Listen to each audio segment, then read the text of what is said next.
Bear Essentials podcast gives older bears a place to gather for real talk regarding topics and issues that they can relate to. Here at the Bear Essentials, we aren't just having conversations. We are looking to provide actionable intelligence through real-life experience and expertise of our guests. Our mission is to build a strong community that elevates and motivates people to go beyond their limiting beliefs by helping them realize that getting older is not an excuse to hibernate on their goals, but a reason to work harder. Hi, everyone. Thanks for tuning in. I'm your host, Charles Wallace. Today's guest is a former UK Paratrooper, a Special Forces Support Group operator, a Royal Army Physical Training Corps instructor, and also the best-selling author of Red On Revolution. So please, without further ado, let's jump on into my interview with Mike Chadwick. But first, a word from our sponsor. Wolfinger Consulting, experts who have achieved real results for their clients, including complying efficiently and successfully with overwhelming discovery orders, passing difficult third-party security audits, and deploying bleeding-edge technology platforms to control and preserve corporate information. Let them show you what Wolfinger Consulting can do for you. Be sure to check out their webpage at wolfingerforensics.com. Hey, Mike, how's it going? Thanks for joining the show. Really appreciate it. Absolute pleasure to be here, mate. Hope you're well. Yeah, doing well, Mike. I am in the process of listening to your audiobook, so I'm sure we'll get into that. Really liking what I'm hearing. Some interesting stuff. I'm a big fan of the UFC, so I was really into your little talk there with Tom Aspinall on the audiobook, so that was cool. But I won't go any further. I'll let you introduce yourself to the audience. Okay, yeah, so my name's Mike Chadwick. I'm a former paratrooper, Special Forces Support Group operator, and Royal Army Physical Training Corps instructor. I subsequently left full-time military service a couple of years back now to take on full-time coaching, where I created my own business and then subsequently became a little bit of an entrepreneur and wrote my first book and became an author last year. Yeah, well, you're doing some really good stuff. And Mike, I was really interested in having you on because, I have a lot of guests on that are in the space of mindset, physical fitness. And, for me, being in my 50s, I like the one term that I saw when I was reading about you, and I wanted to get into it a little bit. You talk about creating tactical athletes. Mm-hmm. What's the difference? What do you consider a tactical athlete, and your training and your methods? What are they geared for? So very similar to a sporting athlete. So I coined this term many, many years ago. And the reason why I was so passionate about it is I was developing soldiers at the time, and I wanted them to have the consideration that I didn't want them to just think of themselves as soldiers. I wanted to think of themselves as athletes. Go one step further, a tactical athlete. The tactical part of it is just the organization in which they operate in. So that could be a police officer, a firefighter, a soldier, etc. And the reason why I wanted them to treat themselves like athletes is because in the sporting world, if we get it wrong, we just lose. We lose points and the loss of pride. Where if we get it wrong in my world, we die. Someone gets hurt. So the need was there. And what I wanted to do is I wanted to instill this level of, optimism. I wanted to instill this level of endeavor to be better than who they used to be in order to operate better on the battlefield. And that just transpired. And in the end, I ended up writing or signing off quite a lot of the programs within the military. I was one of 6 of the brains traveling around, upskilling everyone and making sure that we was developing as a unit, as an army. I've delivered presentations to every defence attaché in the world from the work that we've done over here. And the reason behind it is because I switched their minds from thinking like a soldier to thinking like an athlete. What would an athlete do? How would an athlete put that in the body? Would an athlete hydrate in that way? Would they go out drinking in this stage? And I wanted them to think of themselves like that, and development went through the roof. Yeah, it's interesting, and I think it helps. And I want to get into it a little bit further when we move on, is about how we can translate that a little bit to just, I'll say average average guys, average women, how we can make that happen. Wanted to start there about the tactical athlete. Reason I did that because I wanted to kind of get how, from your career and from your start, what led you to that kind of path and that whole mindset of the tactical athlete? Yeah, so I was in the parachute regiment at the time, and I wanted to go on special forces selection. Ultimately, something happened whereby I ended up being posted up to Catterick, where the parachute regiment trained, known as Paratrooper Depot, which I had completed many years before. And when I turned up, I was then a physical training instructor. So at the time, I was told I couldn't go on special forces selection for a year. So I had to basically be a PTI for a year. And I thought, well, I'm not sitting still. I need to develop myself. So I got myself onto a degree of coaching. And at the same time, what I realized back at Catterick, we were still doing the same thing that I did, 5 years earlier, 6 years earlier. And I was thinking, surely times have moved on here. So as I was going through uni, I was doing my degree, I was learning and learning more. I was studying every single night. So I was taking all the theory side of uni, applying it into a practical setting every single day to up to 200 soldiers. And my knowledge and experience was going through the roof.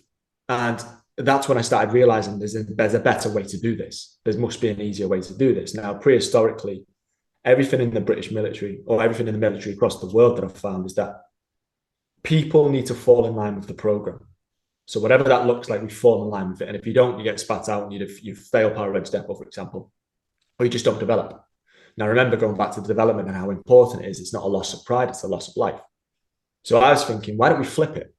And why doesn't the program suit the athlete?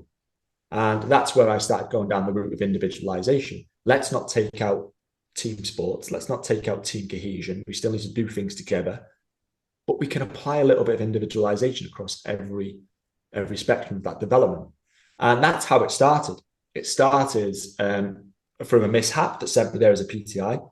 And then all of a sudden, I fell in love with the process. I fell in love with understanding people's bodies and how to manipulate them and getting the best out of people. Pass rates were going through the roof. Fast forwards 4 years, and I ended up tripling the parachute regiment pass rate, probably the highest since World War II. Fast forward a few years later, I now have the highest pass rate across every arduous course in our country. And it all comes back down to individualization, understanding the athlete and making a program to fit them. The aim may remain the same from the commander's intent, but how we get there should be different because we are all uniquely different. And that's how it started. It started with a thought and it transpired into action.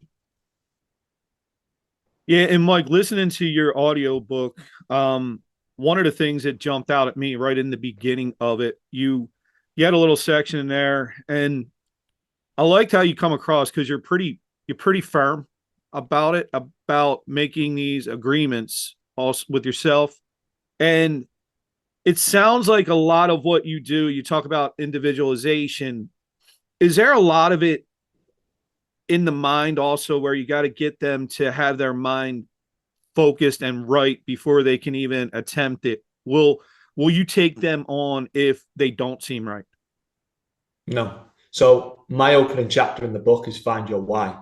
My opening conversation whenever I take an athlete on, we go through an athlete screening process, is I want to know why. You want to achieve this? Why?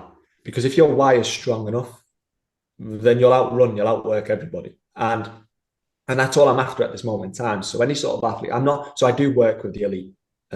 I get that. So a lot of things I can say is very elitist, but that's not to say I work with just the elite. I work with everybody. And it all starts with understanding who you are right now and coming to terms with that, which can be quite scary, and being honest with who that is. But more importantly, why you want to go and do something better.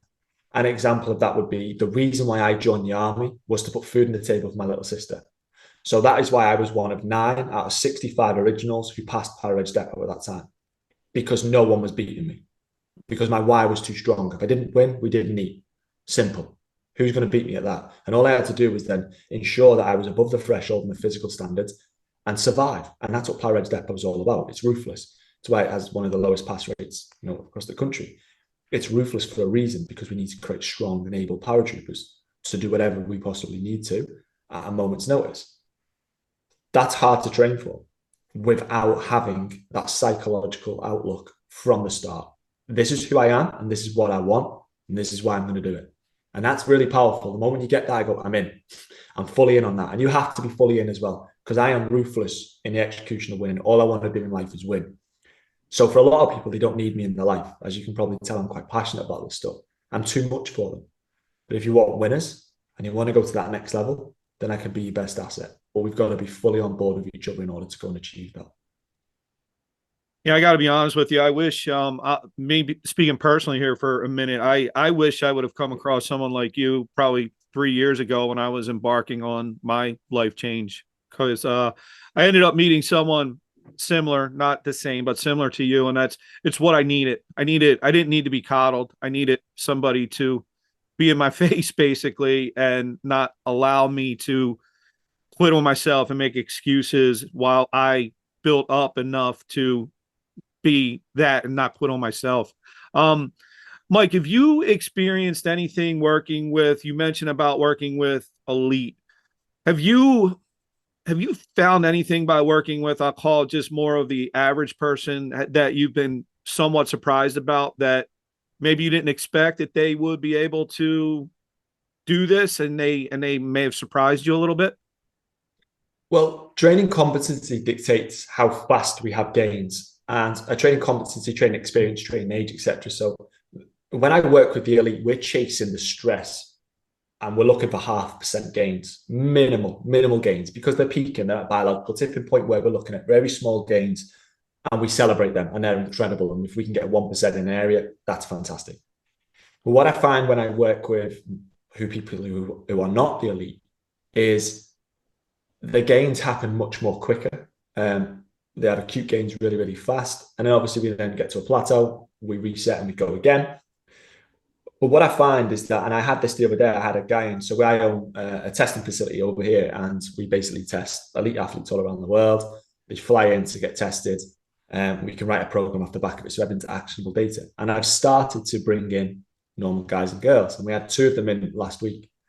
And one of them has already been training with me for about 4 or 5 months. And I took him on because his why was very strong, as I mentioned before. I didn't even consider anything physical at the stage of taking him on. And he almost broke down in the gym talking to me about how he couldn't sit on the toilet 6 months ago. And now he felt that his life has completely transpired into this. He's now training and testing in this elite performance center. And the way that he was articulating, the way he was telling me, I was like, holy shit. I was like, this is powerful. This is more powerful than working with guys getting into the top 5 of the UFC or people on the Tour de France or whatever it looks like. This is what it's about. People going in special forces all around the world. And I'm thinking, this guy's got my heartstrings here. And I'm thinking, that's what it's all about. This guy. And it had me straight away thinking, I need to do more of him. I need more of that, because what we can do here with our team is incredible. We can do that to normal people. We need to do it more. And it's something I am looking at, especially from a charity point of view as well. We're looking into something now where once we are sustainable, and we can, obviously, our families are getting fed, I'm then going to go and outreach and start working with people who need it more than everyone else. And that's the plan moving forward. And we have full of doctors and exercise rehabilitation instructors now work under my team, accountability coaches, data analysis, and the team's growing and growing and growing. A lot of people can take the huge benefit from that. And it was this guy who said it in the gym, and I was thinking, wow, that is, if we can do that, what else can we do? How far can we take this? Mike, I was getting chills actually listening to you say it, just because I'm somewhat thinking to myself, but I asked you that because already talking to you, seeing about you, I was really thinking about that. Like, man, this is the kind of guy, and I said it about myself, this is the kind of guy that I think more people need someone like him because of your approach. And I think there's a lot out there of, it's more that coddling approach. And I think the way you base it in science, but the accountability, the why, I think that's really strong. Talk about this too. You kind of start to get into, I'll call the more human element of yourself, the emotional side of you. A part that I had listened to and I thought was really interesting, and I've somewhat experienced this myself because my son is a MMA fighter. You talked about how when you train Tom, but being in the arena, the O2 when he fought, can you walk us through that experience? Because it sounded like that was tough for you to be in there while that was going on. Yeah, so most of my athletes, whenever someone comes on board from an athletic point of view, we have to have an aim. We have to have something to work towards. So a lot of people come onto the coaching screening call and they explain that, hi Mike, I'm not too sure what I want. I just want to get a little bit fitter. I'm not your guy. I'm out. I'm not your guy. Here's a list of people who I think you should go and have a look at, but I'm not your man. So everyone who comes on board, it's all about it's aim specific. I need to know who you are and what you want to achieve and why you want to go and do it. And then we'll run at it. I'll run through walls for you to go and make sure we hit that. And I hit targets. Most of those are, my biggest demographic are British paratroopers, Royal Marines who want to go on UK Special Forces selection. And the same that's across the world, whether that's in the US, Australia, New Zealand, etc., or around Europe. People who want to go on Special Forces. Now, I can't be there with them whilst they go on selection. So what I normally do is we normally train extremely hard. We reflect all the time. We're talking to each other every day. And then what I do is I do competition, the start of selection, and I send them on the way and they go and complete it. We stay in touch whilst we're on certain phases where we can help them from a nutrition point of view, from an exercise rehabilitation point of view. But ultimately what I do is I get a text at the end, most times, saying, Mike, thank you very much for your help. I'm in. Done. The aim's done. And we go through what's known as the secret athlete code of conduct. They don't tell anyone they work with us. We don't tell anyone we work with them. We train in silence. We win in silence. And we do it for us, perpetual growth. And we do it as a team. We go and win. That's what normally happens. So I don't then go onto social media and go, look what we did, or talk to Matt and say, look what we did. It's business. We hit the aim. We move on. I'll speak to you in a year's time when you come up with another aim. Now, Tom was different. So same details, secret athlete. No one knew I was working with Tom. No one knows the people I work with. It went out on social media and mainly through the book, which was absolutely fine. You know, it happens. He wants to be out there anyway. The reason why I blanket secret athlete is because most people I work with can't be spoke about. Tom's different, obviously. He needs to up his image. That's part of being a sports personality. So watching Tom's aim unfold in front of my eyes is something that I don't normally do. So sat in the arena, oh my God, it was, and I'm thinking we've worked so hard, exactly same processes as, the same thing has happened. We've worked on weaknesses, we've harnessed strengths, we've gone all the way through. We've got him to this moment where the lads have gone on UK Special Forces and gone off that way and they're working hard. At a similar time as well, by the way. So this is happening at a similar time. But I'm sat on the front row seat watching Tom now, sat behind the other members of staff, his head coach, his cut man, sat there watching him come in. I'm thinking, oh shit, this is a bit real. And I thought, imagine if he gasses out in like the first round, his coach is just going to turn around and stare at me. And I was thinking, oh my God, this is nerve-wracking. So it was a lot different now. But what I got from that was so powerful. And I was thinking, I want more of this. It was like, I don't know, I've never taken a drug in my life, but I could think that's what a drug would feel like, that initial spark of emotion, endorphins flooding through my body. I was thinking, wow, this is big. This is really big. And then obviously when he won, it was just, the celebrations were incredible. And it's powerful. And then I've been there as well when he's lost, when he took his injury, and it's the same detail, but the absolute opposite. It hurts. It's like in the moment, it's bad. And it's like, shit, is that my fault? And I go straight through and I'm thinking, I'm out. I'll take my mates there as well and we go out and make a night of it. But when he lost, that was it. That was me done. Back to work. Straight away, I'd been having a few beers in the arena. I was thinking, I'm done. Need to go back to the room. Need to think about what's happened. How can we make it better? And we can ride the success. We can be very powerful. We can live in it and love it at the moment. But at the same time, we need to embrace that loss as well. And we need to go and figure out a way that we can make that better. And we win together, we lose together, and that's what it's all about. But in that moment is one of the most surreal yet powerful things I've ever felt in my life.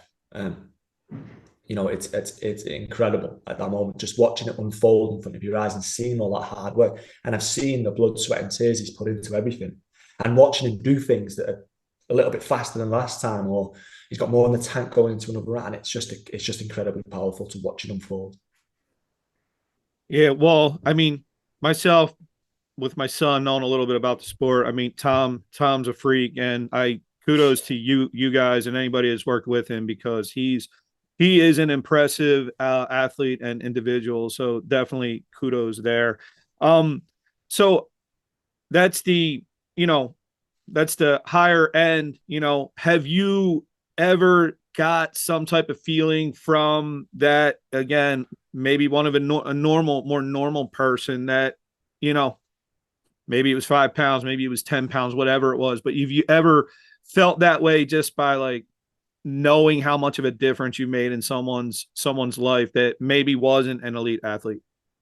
Yeah, so we get wins every single day. We get messages and calls expressing how good they feel or what's happened, and we get that all the time. And yeah, and it happens, but it's never in the moment. I'm never there when you don't see the whole weight loss journey. You don't see the whole performance spectrum because it's done over such a long period of time. I think the difference that what happened when we worked with the MMA guys and Tom in that moment was it's happening within 10 minutes. The whole thing's happening. It's like that's where you see the outcome, where everything else is over a long period of time. And I think the same could be said about guys in football matches or basketball matches or whatever it looks like. Watching your fruits of your labor unfold in front of your eyes over 80 minutes or 90 minutes of football. That's powerful. It's incredible. It's there. It's right now in front of your eyes. Where most people I work with is over a prolonged period of time, and then they go off and they compete the way without me. And I think that's the difference. It doesn't. So I still get that. I still get the same buzz whether a guy wins a fight or whether we qualify for the Olympics or whatever it looks like. I get the same buzz when a guy comes in and the lad who I said about the gym the other day saying, "You changed my life." Same thing. I'm like, this is powerful. It's incredible. It's the same feeling. Every single person that walks through the doors of here or comes onto our coaching, I treat them like an athlete. Remember I told you about the top because I don't have clients. I've said this many times before. I don't have a single client. Everyone I train is an athlete, whether they're from sporting context, whether they're a businessman, whether they're just a mum at home, whatever it looks like. From this day forward, I'm going to treat you like an athlete and talk to you like an athlete. Because have a guess what they start becoming when you start breeding that into them. An athlete. Straight away, they start thinking, eating, sleeping, hydrating like an athlete. And it becomes this powerful psychological tool that when you start thinking of yourself like an athlete, you grow quickly. You start, the baseline raises significantly. And I think that's a very powerful term to utilize. So speaking like that about thinking like an athlete, let's jump in a little bit to what do you think differentiates you in your approach? Maybe some of the more specifics of it that sets you apart and why people want to work with you. Well, I like to think I'm different because first and foremost, I don't care about scalability. I care about winning. I individualize training to an inch of its life. And the reason why no one else does it is because it's not efficient. It costs too much money and too much time. You can't scale it. And that's why no one else does it. I care about athletes. I care about the way they win, which again is very different where people care about the top line. And that's just the nature of the beast. And I get it. I get it. Put food on the table is the most primary thing that you can possibly do in your life. That's why we go to work is to go, I've got 2 babies, go and put food on the table for them is my primary concern. I'm fortunate enough in a position whereby I can now envision that that's happening, built successful businesses to allow that. So the first thing I do when I get into work is athletes first. So individualization is paramount to optimize human performance. Most people don't do it because it takes too long to do. So that's one of the things that makes us completely different is that we individualize training to an inch of an athlete's life to ensure that they can go on and win. And the second part is probably the modality of selling that on.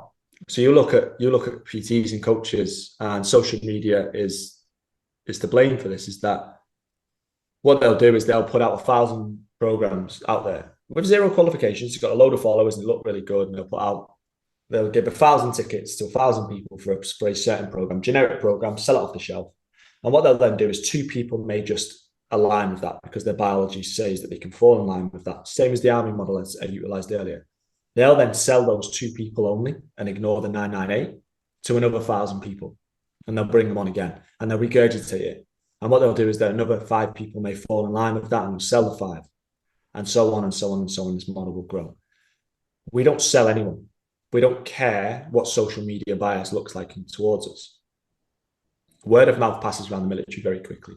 So I'm happy in that modality whereby we can go, we have the highest pass rate across every arduous course. I'm not going to tell you how I did it because it's different for every single person.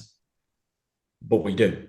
And we do it because we care about athletes. We take on minimal people to ensure that they have my utmost attention. They ensure they have my nutritionist's utmost attention, my rehab instructor's utmost attention. Everyone is fully pulling whatever it looks like to win. And that's the bottom line, is that we care about winning, which means we can't scale it.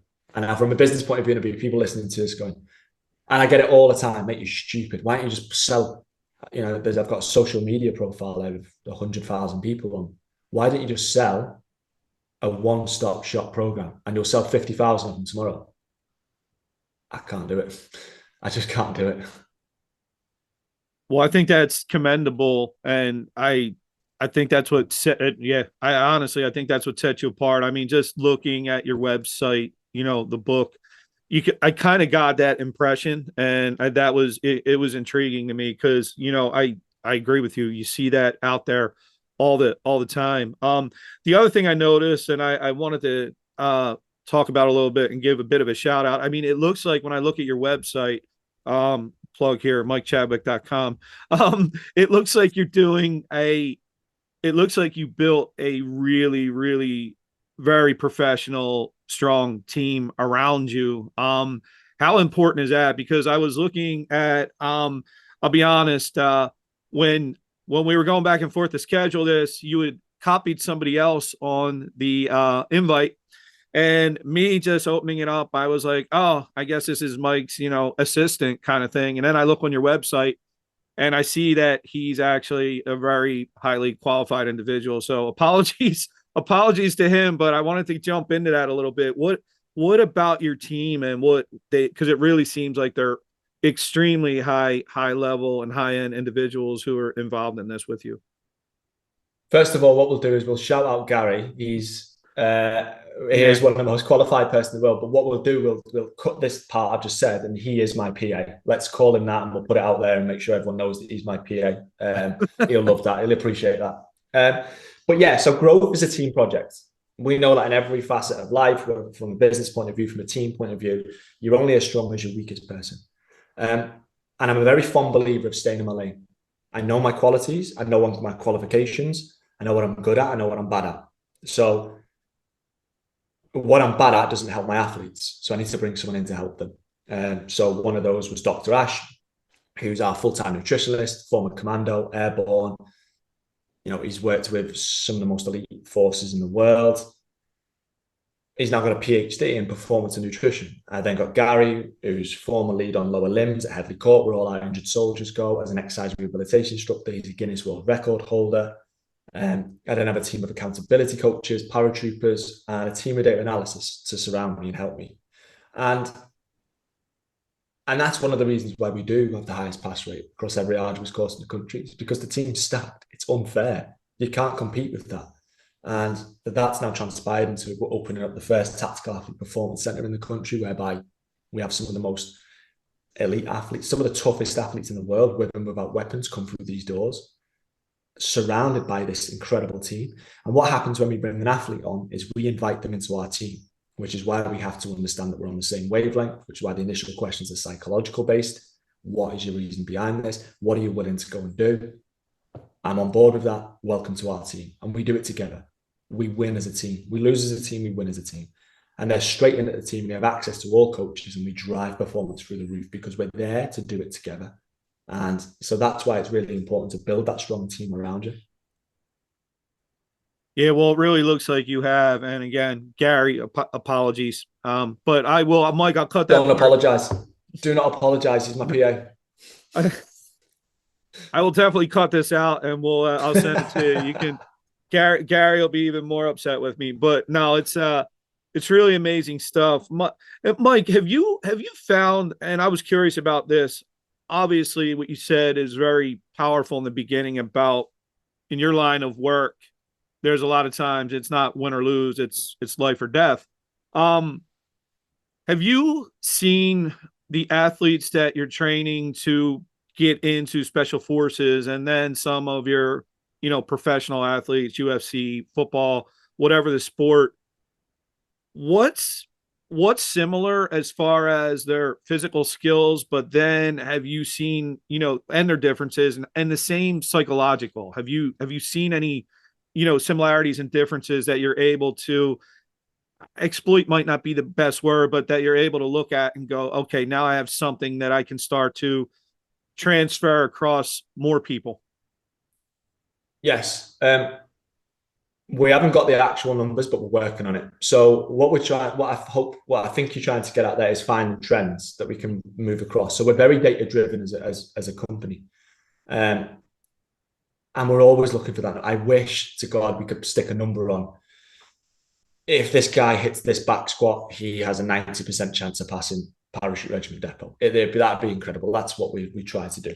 But there isn't. We've seen all sorts of walks of life, past arduous courses, who can't back squat anything. And then those who are the strongest in the world fall down the biggest hurdle. One of the key differences, one of the things that we ensure, first and foremost, we have a 3-step pathway to passing any sort of arduous course.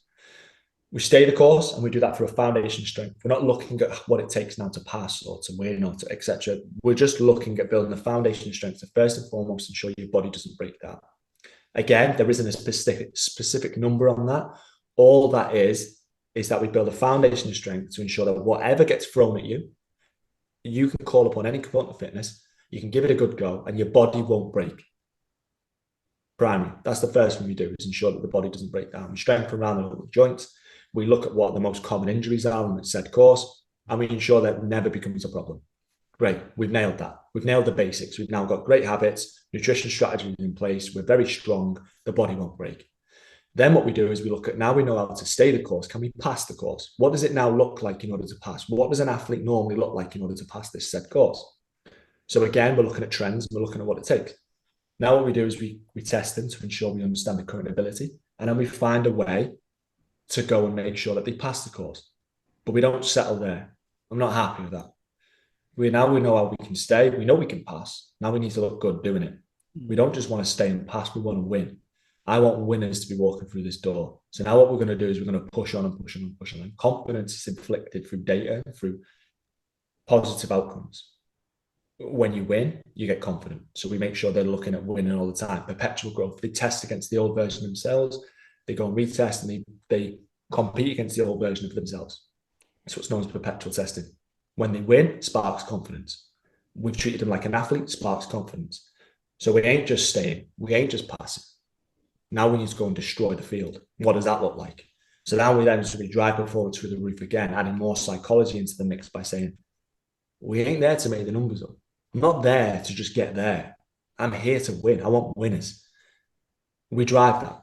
And I think that's what we're looking at. So we are looking at trends. We're looking at benchmarks. We're trying to figure out. I also own a tech company where I have a series of algorithms that the commander, it's utilized in the military context, where we can build trends in and say, there's absolutely 0 point in this guy passing special forces selection, because no one's ever passed with the metrics this guy's showing. That's something we're looking at doing right now. And we just need more data and more time ultimately, but we're looking into it. Yeah, that's really cool. In my actual job, I'm in healthcare data analytics. So what you're talking about there really, I probably have a whole other conversation with you about that. I would probably be really geeking out over data, but that's really, really interesting. Mike, I want to kind of end on this. What you talk about the physical, there's always the saying nowadays about, and maybe not just nowadays, it's been out there, but your mind will get you through anything. In your experience and what you do, I believe that to a point, but I like, and I feel like what you're doing is more authentic, because I think, yeah, you could have the strongest mind, but if your body's not up to at least on par, it's not going to work. How do you feel about that? The whole concept of your mind will get you through anything. I disagree with it. I don't think your mind will take you through anything. Listen, there's one of the chapters in my book is called Willpower Comes Last. And you had these guys around the world, David Goggins, etc., telling you about how you can push through absolutely anything. It's a load of shit. And the reason behind that is that your mind will go as far as your body will take you. Your how much willpower you rely upon depends on what your physical competency looks like. So if your body gives out 1 mile into a 10-mile run, you got 9 miles to allow your mindset, and your mind's in fact the muscle.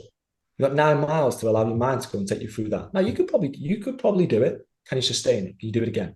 Where if your body doesn't give out until the 9th mile, then you've only got 1 mile to push through. Now we can live with that. We can work with that because we can do that again the following day. We can sustain that model. But willpower is a facet of development that I think is very undervalued in the sense that A, it can be extremely positive, but B, it can be extremely negative if you rely upon it because it doesn't have the same, it doesn't have like, it's not ongoing, it's not forever, it still has to give out at some point. Your mind will do the same as any muscle within your body, and it has a limit, and it's limited by the physical capacity within your body as well. So I think they both go hand in hand, but I concentrate on the physiological side of life. We don't leave it up to chance. We physically can go and achieve it. And when things go wrong, like they do, and they always do, or when you get tired, that's when we train the mindset. And we can do that. And we do train that. We train mental resilience. We train willpower. We push people through barriers that they've never seen before once the foundation is set. But we concentrate on the physiological side of life to push willpower as far right as we possibly can. So if someone's delving into their mindset and their body's giving out 5 miles in, but you don't give out until 8 miles in, you're going to win every time. So it's really important that we push mindset as far right as we possibly can. So we start this journey with mindset, your why. In the middle, we look at the physiological adaptations we're required to go and hit any aim. We work extremely hard to develop every facet within your body. And we finish with willpower. We finish as far right as we possibly can. We push it as far to the end as we possibly can with the mindset again. Right? Bodies give out. Now let's see what you're capable of. And we can train that, and we do. But we don't want to delve into that until the last possible moment. Yeah, that's again, during my own journey, I started to kind of realize that, I went into it thinking it was my mind. I want to get through anything. And look, I'm not even ashamed to admit it. I found out really quick that my mind could get me a little further, but it wasn't going to get me to where I wanted to go. I needed to develop other areas. So, well, Mike, I really appreciate your time today. And I'll just end on saying this. I think what I see with you and your team is that you're really not leaving anything up to chance, and you're trying to prepare for as much as you can. And I think preparation is such a big deal in all facets of life. So I think you guys are doing an awesome job. I hope when people watch this, they start to take some things from it that they can translate to their own lives. I just want to give you a second to I specifically mentioned about your book, but I wanted to give you the opportunity to kind of plug your book, your title, what it's about, that kind of thing. All right, thank you very much, mate. Yeah, so you can go and download the book. We've got a 12-month exclusive deal where it's audio only. That deal ends next month, so we can then go into the hardback and paperback, etc. But you can get it on Audible. You can get it on pretty much, just Google it. It's called The Red On Revolution. It's my philosophies on coaching, encapsulated with podcast style chats with some of the most elite athletes around the world, from special forces to UFC athletes to the world's strongest brothers. And we're delving into what makes them different and how that is applicable to everyday people. And it's a really powerful way that you can get across. You don't have to listen to my voice for 7 hours, however long. It gets split up, because psychologically speaking, people want a different voice every 40 minutes. That's exactly what we do. Studied a lot of psychology in there. So it's a different voice, hopefully telling you the same story, that this is what you need to go and do in order to be a better version of who you used to be. And it takes you through that journey. And you get, at the end, there's about 5 hours worth of bonus material where you can listen to every podcast across all of them, from some of the lads that, we've got delved into business after being special forces, to one of my friends who got blown up in Afghan and how he then became a Paralympic champion. And the journey that they go on are very, very similar. And you'll be able to find benchmarks and trends within the both of them. Yeah, well, I'm enjoying it a lot. I have it on Audible, so that's where I downloaded it from. I also like the little PDF that you like pops in there with it. So well done on all fronts, to you and your team. Well, listen, Mike, been a pleasure. I was really super excited when you said, "Hey, let's jump on and do this." So, listening to your book and then getting a chance to jump on here today has been a real privilege for me. So, thank you very much. Thank you, mate. Thank you very much for having me. Yeah, you're welcome. And everyone, thanks for listening. And please check out Mike's book. You can also find Mike on MikeChadwick.com. I'll make sure to have all this information in the show notes to make it easy for you to access. So thanks again for listening, everybody. Take care. Bye. This has been the Bear Essentials. Thanks for listening. And remember, never hibernate on your goals.